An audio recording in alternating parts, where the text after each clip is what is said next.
while we're acting wacky, I really hope the frame rate is not bad on this camera. It's always bad. Is it always bad? Yeah. Because like right now I'm seeing it looks worse than it's ever been. I haven't been seeing that in our videos. Maybe. I don't know. Maybe it's gonna be better though. Yeah. Especially. And nerds talk about shit. Take one.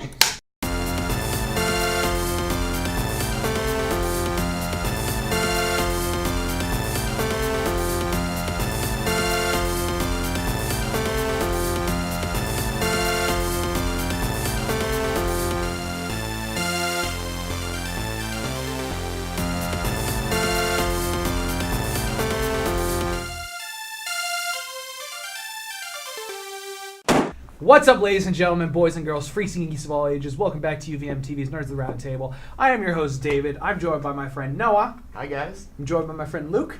Hey, how's it going? It's so Pretty good, thanks. Oh my god, thank you. And I'm joined by my friend Bob. It's just awesome. Yes, they are. For those of you who don't know what the show is, basically it's a roundtable discussion show where all of us throw out topics to talk about, anything related to the nerd world, toys, comic books, movies, whatever, and we just share our thoughts on it. It's a nice little fun episode that we do, and hopefully you have some fun too. This topic comes to us from Bob. What you got, Bob? Okay, so summer's coming up. You know what that means. A lot of movie sequels are going to be coming out, and I just want to get you guys' take on it. What do you think makes a good sequel or a bad sequel, or even a bad prequel? Or even do they need to even exist? Now, we talked off camera a lot about, sequels just go, a lot of bad sequels just go too hard. Like, something that pops into my head, I know you're probably going to hate me for saying this, Okay. but the Transformers sequels. No, you're welcome. I'm not going to, they're Okay. Some of them I enjoyed. I enjoyed the first one a lot. Yeah. I enjoyed the first one a lot. I'll give the second one a kind of a pass No. because no, That's the kind bad of a pass one. because it was right after the writer's strike. That's true. And they were on a deadline. That's true. That's So true. I'll give it a pass during it was still bad. It was still bad, and then the third That's- one was just. I mean, That's interesting that people say that because I actually like the third one. Probably is my favorite one. was that okay? Wait, It was the one in Chicago. that's the one where they had Chicago. The I last actually, 40 minutes was just like sort of. I mean, high I did octane. like it a lot better than the second one, but still, it just fell into that trap of sequel I stuff. understand. I like the third one over the fourth. Like, You didn't even finish the fourth, so you can't really. you're say right, and Oh, I'm fourth- glad I did. The fourth was god awful. That. Yeah. Anyway, But yeah, I mean, Give me Shia LaBeouf or give me death. he will not divide us. but yeah, I mean, also like I saw John Wick too. Yeah. I loved it because it stuck to the story. It stuck to the first one. Actually, simple story. I mean, a grieving husband, and after some idiot Russian mob boss son decides to mess with him, and he doesn't know how he's kind of still in that grieving phase. He doesn't know how to deal with it. And the second one, you find out. I'm not going to spoil anything for anybody who actually hasn't seen it yet, but you find out how he got to get the job done in the first one. Mm-hmm. Because remember, the Russian boss said it was an impossible task. Yeah. And the second one, you learn how he was able to accomplish the impossible task. Right. And he's just between a rock and a hard place throughout the entire movie. And it just plays off of that. So, I mean, But he got a new dog. he did get a new dog, and the dog is badass. Yeah. The dog's badass. Is it a Rottweiler? I forget, or is it a pit bull? Is I that think what it's it a pit. I'm not a dog. I think it was a pit. I'm pretty sure it's a pit. I was Why like, don't you yeah, ask dogs at church? I will ask dogs at church. Talk to me Another about awesome John Wick. show Talk at to me about John UVMtv. Wick. Yeah. I have a Take thing it, to take it. say. Okay. Yeah. I think what makes the difference between, or at least in many cases, between a good sequel and a bad sequel is usually good sequels, like there was a plan to make a sequel in the first place. Like, there was a plan to have a continuous story. I feel like a lot of the time, like, an example I was talking about, again, off camera, was Independence Day Resurgence or whatever it is. Way too long. Like, that was supposed to be like a one movie. Like, there was no need for that sequel, and then they're just like, hey, people are kind of bringing back all these old movies. What do we bring back? Independence Day was pretty good. Let's do that. Well, also, it's And because because that of- studio literally had their Paramount, I think, is where it came out of. They are struggling to make money. Yeah, they are. Yeah. They've got Transformers and they got Mission Impossible right now, and that's and they're, Ooh, And poor Mission, Paramount. and Mission Impossible is actually kind of stuck in the mud too. no, that got solved. It got solved? Yeah, it's, Okay. yeah, that They're got taken care of. very dead horses. But and speaking hope of a that they series skew that out has money. improved with every sequel, Mission Impossible is a movie franchise that I feel like just keeps getting better and I better agree and with most of the movies. The first one, I know guys who love it. I'm like, it's okay. Yeah. There are a lot of. It's like got that No, classic no, no. vibe, Those but it's first not a two perfect movies, movie. if I were to The draw second on a one I graph- loved a lot better Oh, than the did first. you? Oh, wow. I thought the second one was trash.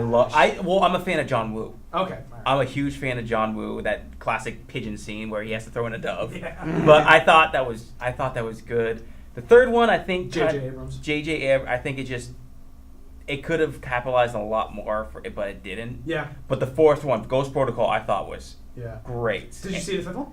I saw Rogue Nation. Yeah. I thought that I thought those were like pretty much like on the same level. they which- they played by the same rules. You know, they just played by the same rules. You know, and I think it was a good call to go like with a like a rival kind of branch. You know, Yeah. because MIF is like the secret CIA or FBI. So of course, like it's like Spectre and James Bond realms. You know, you have to have that secret organization that tries to manipulate, or even like Hydra. You know, you need that yin to the yang for the good and the bad. Yeah, I think for sure. the key to success, or at least part of it, is finding that balance between maintaining and keeping up with what made the original so great or so successful and good, and trying to find either new avenues to explore your characters or hashing out things that weren't covered in the first one. Exactly. So finding that perfect balance, because some movies suffer from too much of what, like, I think Fast and Furious, it's just the same thing over. It's nonsense over and over again, and that it's jumped like 6 sharks at this point. That's pretty fair. Literally. Fast and Furious gets away with it though because I think it understands. That's a series that understands what It it knows is. exactly what it is. You put fast Yeah. cars in impossible situations, And then- they're gonna get gold. And Yeah. then I It's think never trying to do Shrek, one. that Exactly. series. I mean, it was a good first movie, but I actually liked all those I movies. think No. they kept pushing it too far and trying to find new angles I in think different two. ways. I think 2 did a good Yeah. job of expanding the world. I think once you got to 3, it Yeah. was like, okay. It's just That's it so just- interesting they that people kept say looking that for new edges. because me and my family we like all of them really. I We actually like the I can fourth sit down one. and watch them. I just Yeah. not a real. I mean, Yeah, I, No, I no, think no, they pushed too far. yeah. Yeah, so Yeah. you got to find that happy medium where you're still being what made you great to begin with. Now, if I may, I It's just want not to go back being to the point stale. that you were making about like a sequel can tackle things that was unresolved in the Yeah. first movie. I find that to be a dangerous ploy sometimes in a movie because if it is going to be planned for a franchise, Yeah. first off, I find it a little bit pretentious because that shows that the goal is to make the money rather than make the product itself. You know what I mean? Rather than And- make the one movie cohesive because like Mhm. and this is something the DC movies. I know Yeah, not every single one in the exactly. sequel, I but was gonna like. say. They leave issues unresolved to be taken Yeah. care of in later movies, They and I find that focus- annoying. Just Come watch because the next one. Money.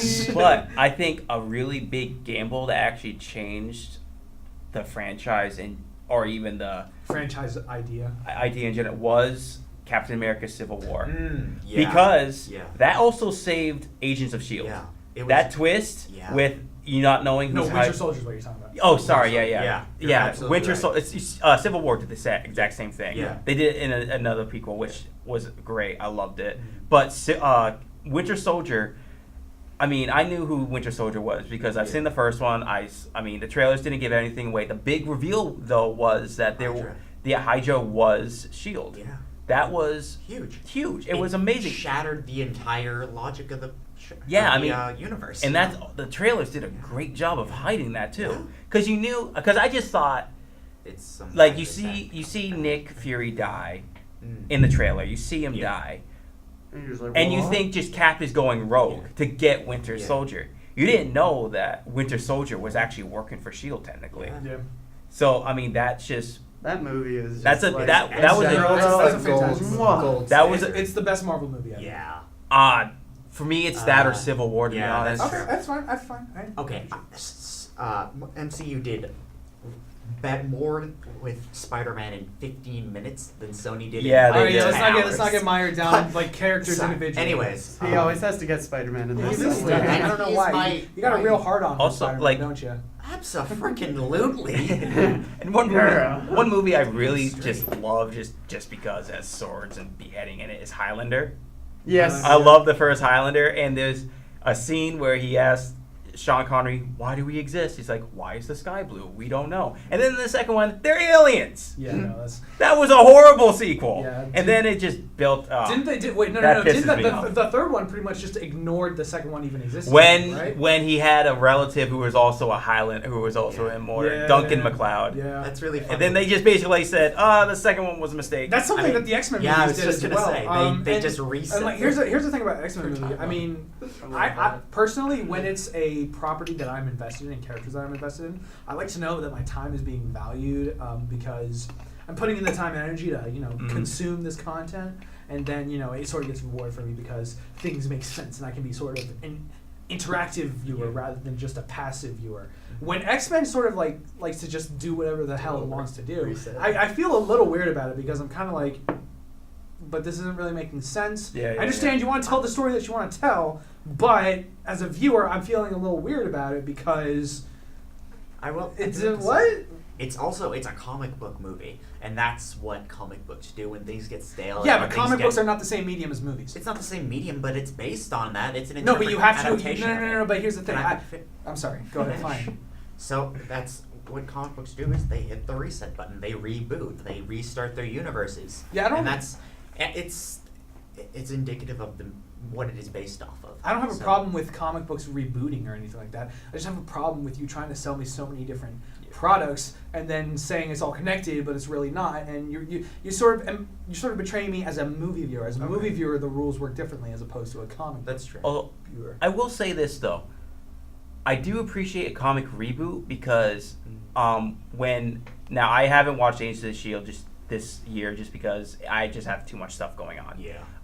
But I really did like Robbie Reyes Ghost Rider. Oh, that was great. That was But I thought it was a total new character. I didn't know he was a different interpretation of Yeah. Ghost Rider. So I do appreciate that. I do appreciate that they don't have like Spider-Man Yeah. or Wolverine or anything like that. Like you have to stick with his original story. No. But nowadays it's like comics have, which can make for great sequels. Yeah. Like they have like a dozen different kind of potential juicy storylines that you Yeah. could like. Civil War was a lot bigger in the comics, Oh, yeah. but they did it great in the Yeah, in the I agree. cinematic I universe. think they couldn't have blown it up as much as they did in the comics because they also have to keep in mind Infinity War. So there is that Exactly, element of the franchise. exactly. They did it just right, you know. Yeah. But yeah, so with sequels, it's finding that balance. Yeah. So if we're good to end on that note, we want to thank you, ladies and gentlemen, boys and girls, freaks and geeks of all ages, for stopping by for this episode of UVMTV's Nerds Around Table. If you like what we did here, consider leaving a like on the video, commenting down below, sharing this video with your friends, and subscribing to the YouTube channel. We have a lot of UVMTV Nerds videos up, and we'd love for you to check out them in your time that you can. And we'd love for you to share it with your friends so we can spread a little audience, spread a little nerd love all around the world, not just only in let's UVM. keep things platonic. All right, we'll keep things Oh, platonic. no, Yeah, it's he's back. bringing it back. Yeah, it's an old It's retro. unless we got anything else to sort of talk about. Well, as I always say at the end of every episode, please feel free to hit us up in the comments or on social media, or just contact us through Pigeon messaging, whatever. For suggestions for future episodes, because we're always happy to hash out whatever you throw our way. On that note of social media, actually, you can follow us on Instagram and Twitter at UVMTV Nerds. We post updates when we post new videos, photos, behind the scenes, all that jazz. It's a good way to stay in touch with us. And with that being said, You are I've that been invested. David. I've been Noah. I've been Luke. I've been Bob. This has been UVMTV's Nerds Around Table. Thanks so much for joining us, and until next time, live long and prosper. Just keep clipping it. I don't know what to do for like a hand thing. Ooh.